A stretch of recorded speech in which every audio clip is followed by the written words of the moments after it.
शांती. आज आहे 11/12/23ची मुरली. महावाक्य आहे, गोड मुलांनो, तुम्ही सर्व जीवनमुक्तीचा मंत्र देणारी सद्गुरूची मुले गुरु आहात. तुम्ही ईश्वराबद्दल कधीही खोटे बोलू शकत नाही.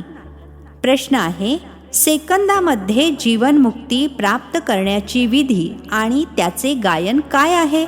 उत्तर आहे, सेकंदामध्ये जीवनमुक्ती प्राप्त करण्यासाठी प्रवृत्तीमध्ये राहत असताना कमलपुष्प समान पवित्र बना. फक्त या अंतिम जन्मामध्ये पवित्रतेची प्रतिज्ञा करा, तर जीवनमुक्ती मिळेल. यावरूनच राजा जनकाचे उदाहरण दिले गेले आहे की गृहस्थ व्यवहारामध्ये राहत असताना एका सेकंदामध्ये प्रतिज्ञेच्या आधारावर जीवनमुक्ती प्राप्त केली. गीत आहे, यह वक्त जा रहा है. ओम शांती. बाबा येतात सर्वांना सेकंदामध्ये जीवनमुक्ती देण्यासाठी. गायनसुद्धा आहे, सर्वांचा सद्गतीदाता जीवनमुक्तीदाता एकच आहे. एका सेकंदामध्ये जीवनमुक्ती असे का म्हणतात? जसे राजा जनकाचे उदाहरण आहे. त्याचे नाव जनक होते, परंतु भविष्यामध्ये तोच अनुजनक बनतो. जनकासाठी म्हणतात की त्यांना एका सेकंदामध्ये जीवनमुक्ती मिळाली, परंतु जीवनमुक्ती तर सतयुग त्रेतामध्ये म्हणणार. गुरु लोक कानात मंत्र देतात, त्याला वशीकरण मंत्र सुद्धा म्हणतात. ते तर सर्व मंत्र देतात, परंतु तुम्हाला मिळतो महामंत्र, जीवनमुक्तीचा मंत्र. हा मंत्र कोण देतात? ब्रह्मा कुमार कुमारी. त्यांना हा मंत्र कुठून मिळाला? त्या सद्गुरूकडून. सर्वोत्तम तर एक बाबाच आहेत. मग तुम्ही मुले सर्वोत्तम बनता. त्यामध्ये सर्वोत्तम गुरु आहेत. तुम्ही देखील सद्गुरूची मुले गुरु आहात. गीता ऐकविणाऱ्याला सुद्धा गुरु म्हटले जाते. नंबरवार तर असतातच. तुम्ही सुद्धा सत बोलणारे गुरु आहात. तुम्ही कधीही ईश्वराबद्दल खोटे बोलत नाही. सर्वप्रथम तर तुम्ही पवित्रतेवरती समजावून सांगता की बाबांकडे प्रतिज्ञा करा, आम्ही कधीही विकारामध्ये जाणार नाही. खोटे न बोलणे इत्यादी तर सामान्य गोष्टी आहेत. खोटे तर खूप जण बोलत राहतात, परंतु इथे ती गोष्ट नाहीये. इथे आहे पवित्रतेची गोष्ट. गृहस्थ व्यवहारामध्ये राहत असताना या अंतिम जन्मामध्ये आपण बाबांजवळ प्रतिज्ञा करतो की आम्ही कमलपुष्प समान पवित्र राहू. तर मग इथे पवित्र राहण्याची गोष्ट आहे. दुनियावाले म्हणतील, हे तर खूप उच्च ध्येय आहे, हे तर होऊ शकणार नाही. तुम्ही म्हणाल, वा, का नाही होऊ शकत? हे तर गायन आहे, कमल फूल समान. हा दृष्टांत शास्त्रांमध्ये लिहिलेला आहे. जरूर बाबांनीच असे शिक्षण दिलेले आहे. आहे देखील भगवानुवाच किंवा ब्राह्मण वाच. भगवंत सर्वांनाच ऐकवत नाहीत, ब्राह्मण मुलेच ऐकतात. ही गोष्ट तुम्हाला सर्वांना समजावून सांगायची आहे. मूळ गोष्ट आहे पवित्रतेची. जनकाप्रमाणे कमलपुष्प समान पवित्र बनायचे आहे. तो जनक मग अनुजनक बनला. जशी राधा अनुराधा बनते. कोणाचे नाव नारायण असेल तर भविष्यामध्ये अनुनारायण बनतो. ही एकदम बरोबर गोष्ट आहे. तर जे कोणी येतात त्यांना समजावून सांगावे लागेल. ऐकले तर आहे सेकंदामध्ये जीवनमुक्ती. गृहस्थ व्यवहारामध्ये राहत असताना उच्च पद प्राप्त केले जाऊ शकते. आम्ही अनुभवाने सांगतो, थापा मारत नाही. भगवानुवाच. मुख्य गोष्ट समजावून सांगायची आहे की ईश्वर सर्वांचे पिता आहेत. जरूर जीवनमुक्ती दाता देखील तेच आहेत. हा आहे प्रवृत्ती मार्ग. संन्याशांचा तर आहेच निवृत्ती मार्ग. ते कधीही राजयोग शिकवू शकत नाहीत. ते तर घरदार सोडून पळणारे आहेत. ते हे ज्ञान देऊ शकत नाहीत. हा आहे राजयोग. गृहस्थ व्यवहारामध्ये राहत असताना कमलपुष्प समान पवित्र राहायचे आहे. सतयुगामध्ये भारत पवित्र प्रवृत्ती मार्ग होता. निर्विकारी दुनिया होती. राज्यामध्ये स्त्री पुरुष दोघेही पाहिजेत. तर मग समजावून सांगावे लागते. आम्ही अनुभवी आहोत. गृहस्थ व्यवहारामध्ये राहत असताना कमलपुष्प समान पवित्र राहू शकतो. आम्ही जाणतो की पवित्र बनून बाबांद्वारे पवित्र दुनियेचे मालक बनतो. पवित्र प्रवृत्ती मार्ग होता, आता अपवित्र प्रवृत्ती मार्ग आहे. ही दुनियाच भ्रष्टाचारी आहे. ती श्रेष्ठाचारी दुनिया होती. रावण भ्रष्टाचारी बनवतो, राम श्रेष्ठाचारी बनवतात. अर्धा कल्प रावण राज्य चालते. भ्रष्टाचारी दुनियेमध्ये भक्ती मार्ग आहे. दान पुण्य इत्यादी करत राहतात, कारण भ्रष्टाचार आहे. समजतात की मनुष्य जितकी भक्ती दान पुण्य करेल तर मग ईश्वर भेटेल. भगवंताची भक्ती करतात. म्हणतात की येऊन आम्हाला श्रेष्ठ बनवा. भारत श्रेष्ठाचारी होता, आता नाही आहे. भ्रष्टाचारीच श्रेष्ठाचारी बनतात. भारताच्या नवीन रचनेची कहाणी कोणी जाणतच नाहीत. चित्रांद्वारे चांगल्या रीतीने समजावून सांगितले जाऊ शकते. अशी चित्रे बनवावी लागतील. प्रत्येक सेंटरवर प्रदर्शनीची चित्रे असली पाहिजेत. बाबा डायरेक्शन देतात. भले लिहा की आमच्याकडे चित्रे नाही आहेत, तर बाबा डायरेक्शन देतील हे बनवा आणि सर्वांना पाठवा. तर मग सर्वांजवळ प्रदर्शनी होईल. ही चित्रे खूप अर्थपूर्ण आहेत. सर्वप्रथम हे बुद्धीमध्ये आले पाहिजे की आपण बाबांची संतान आहोत. भगवंत आहेत स्वर्ग रचणारे. नरकाचा रचयिता आहे रावण. गोळ्याच्या चित्रामध्ये गोळ्याच्या वर 10 डोकी असलेल्या रावणाचे चित्र बनवा. स्वर्गाच्या गोळ्यावर चतुर्भुजाचे चित्र बनवा. लिहू देखील शकता, हे राम राज्य, हे रावण राज्य. या समयी रावण सर्वव्यापी आहे. तिथे अर्थात सतयुगामध्ये राम सर्वव्यापी आहे असे तर आपण म्हणू शकणार नाही. गायन देखील आहे. आत्मा परमात्मा अलग रहे बहुकाल, फिर सुंदर मेला कर दिया जब सद्गुरु मिला दलाल. तर जरूर ते येतील ना. हा हिशोब कोणीही जाणत नाहीत. सर्वात अगोदर वेगळे झाले आहेत देवी देवतांचे आत्मे. हे ज्ञान आहे. कोणालाही समजावून सांगायचे आहे. आत्म्यांचे पिता तर आहेत ना. हे आत्मा आता आपल्या परमपिता परमात्म्याचे ऑक्युपेशन अर्थात कार्य तर सांग. काय जाणत नाही असा मुलगा तर असत नाही जो पित्याच्या ऑक्युपेशनला जाणत नसेल. बाबा बसून समजावून सांगत आहेत. तुम्ही आपल्या जन्मांना जाणत नाही. मी तुम्हाला समजावून सांगतो. सर्वात पहिले जे देवी देवता आहेत ते इतके जन्म घेतात, तर हिशोब करा दुसऱ्या धर्मावाले किती जन्म घेत असतील. सिद्ध करून सांगावे लागेल. जास्तीत जास्त इतके आहेत. झाडाची वृद्धी होत आहे. सर्वप्रथम देवी देवता होते, त्यांचे 84 जन्म म्हटले जातात. भारताचे ज्ञान आहे ना. प्राचीन भारताचे ज्ञान कोणी दिले? या भगवंतानेच दिले आहे. नॉलेजफुल गॉडफादर आहेत ना. ब्रह्माला सुद्धा नॉलेजफुल म्हणणार नाही. श्रीकृष्णाला देखील म्हणणार नाही. श्रीकृष्णाची महिमाच वेगळी आहे. हे अतिशय स्पष्ट ज्ञान आहे. ते समजून घेतले पाहिजे. ईश्वर तर सर्वांचे एकच निराकार परमपिता परमात्मा आहेत. ते आहेत रचयिता. श्रीकृष्ण तर रचना आहे. उच्च ते उच्च भगवान तर एकच आहेत ना. त्यांना सर्वव्यापी म्हणू शकत नाही. भारतामध्ये उच्च ते उच्च राष्ट्रपती, नंतर मग नंबरवार आहेत. सर्वांचे ऑक्युपेशन सांगतील असे तर नाही. सर्व एकच आहेत.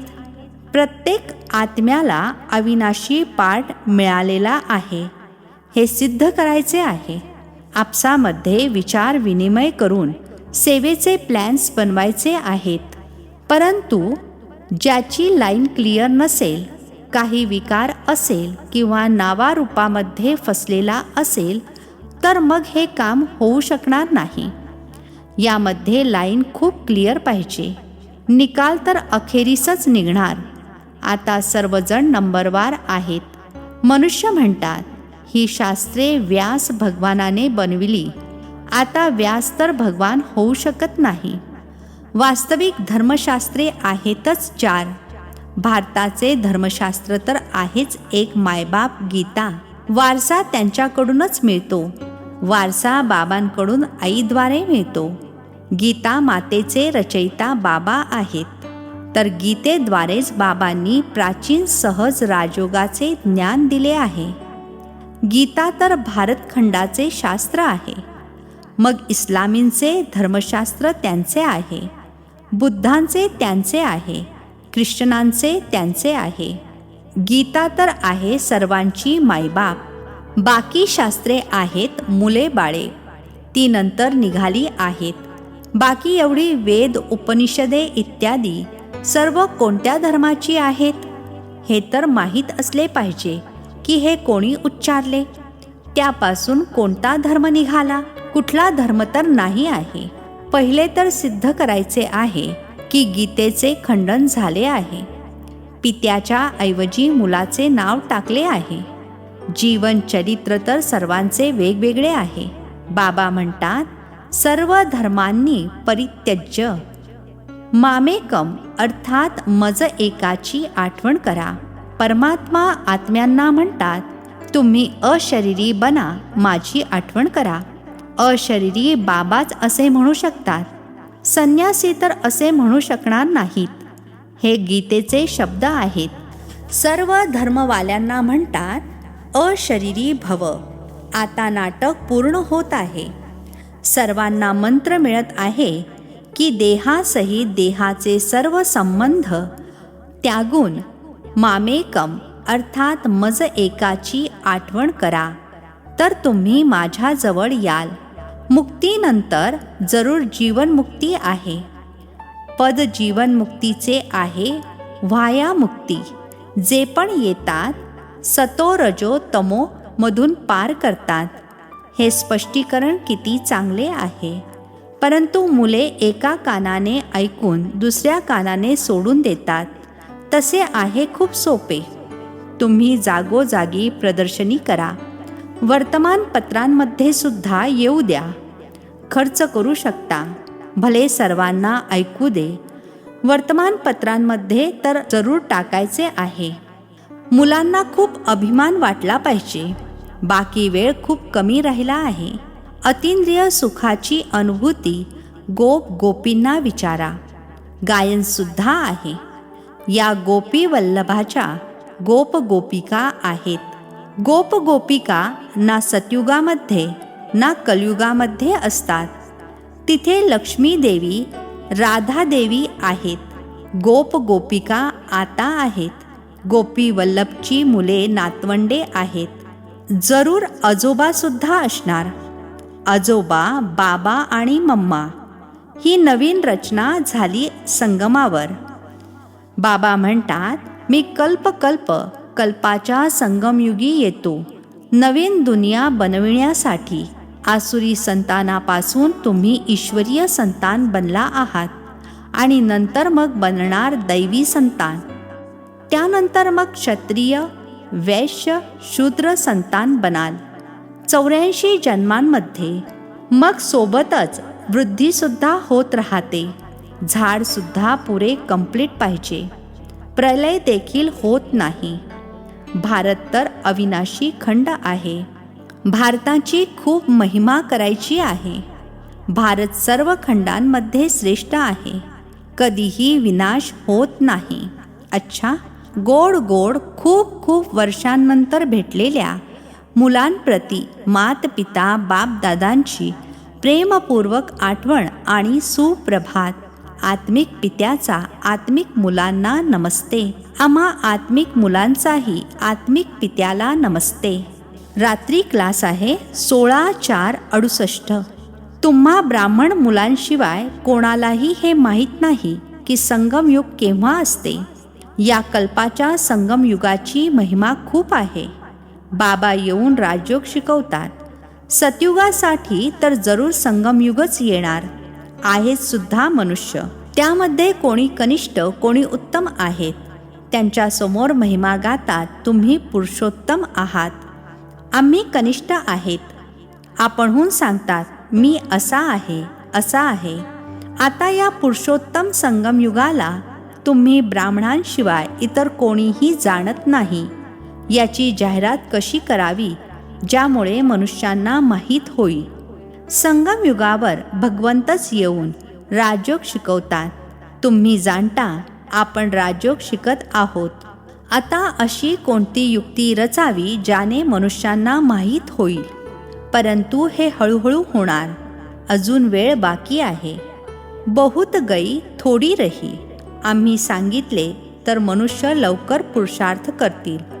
तसे तर ज्ञान सेकंदामध्ये मिळते, ज्यामुळे तुम्ही त्याच वेळी सेकंदामध्ये जीवनमुक्ती प्राप्त कराल.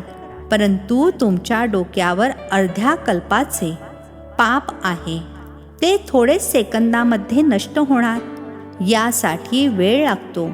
मनुष्य समजतात अजून वेळ खूप आहे. आत्ताच आपण ब्रह्माकुमारींकडे कशाला जायचे? लिटरेचर अर्थात साहित्यामधून उलटसुद्धा घेतात. नशिबात नसेल तर उलट अर्थ घेतात. तुम्ही समजता हे पुरुषोत्तम बनविण्याचे युग आहे. हिऱ्या समान असे गायन आहे ना. मग कमी कमी होत जाते. गोल्डन एज, सिल्वर एज हे संगमयुग आहे. डायमंड एज, सतयुग आहे. गोल्डन एज हे तुम्ही जाणता की स्वर्गापेक्षा देखील संगम चांगले आहे. हिऱ्या समान जन्म आहे. अमर लोकचे गायन आहे ना. मग कमी कमी होत जाते. तर मग हे सुद्धा लिहू शकता. पुरुषोत्तम संगमयुग आहे डायमंड, सतयुग आहे गोल्ड, त्रेता आहे सिल्वर. हे देखील तुम्ही समजावून सांगू शकता. संगमावरच आपण मनुष्यापासून देवता बनतो.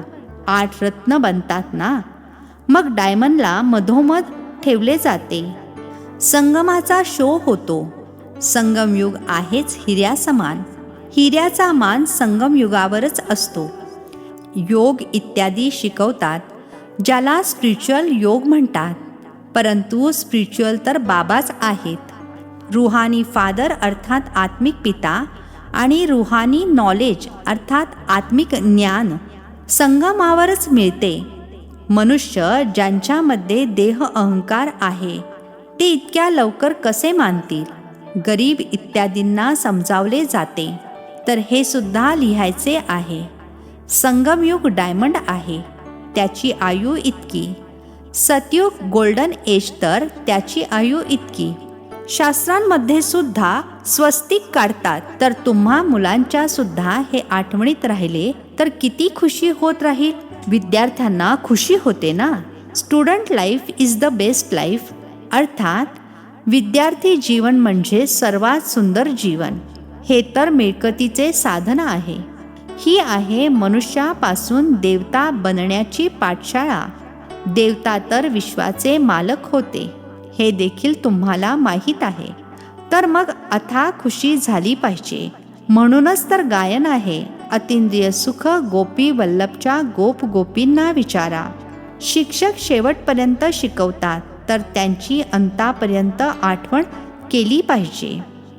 भगवंत शिकवतात आणि मग भगवंत स्वतः सोबत घेऊन सुद्धा जाणार. बोलवतात सुद्धा, लिबरेटर, गाईड, दुःखातून सोडवा. सतयुगामध्ये तर दुःख असतच नाही. म्हणतात विश्वामध्ये शांती व्हावी. विचारा, याआधी केव्हा होती? ते कोणते युग होते? कोणालाच माहिती नाहीये. रामराज्य सतयुग, रावण राज्य कलियुग. हे तर जाणता ना. मुलांनी आपला अनुभव ऐकवला पाहिजे. बस काय सांगू, काळजातली गोष्ट. बेहदचे बाबा बेहदची बादशाही देणारे मिळाले. आणि काय सांगू, दुसरी काही गोष्टच नाही. यासारखी खुशी दुसरी कुठली असूच शकत नाही. खरे तर कोणीही कोणावर रागून घरी बसता कामा नये. हे जसे काही आपल्या नशिबावर रुसणे आहे. शिक्षणावर रुसलात तर काय शिकणार?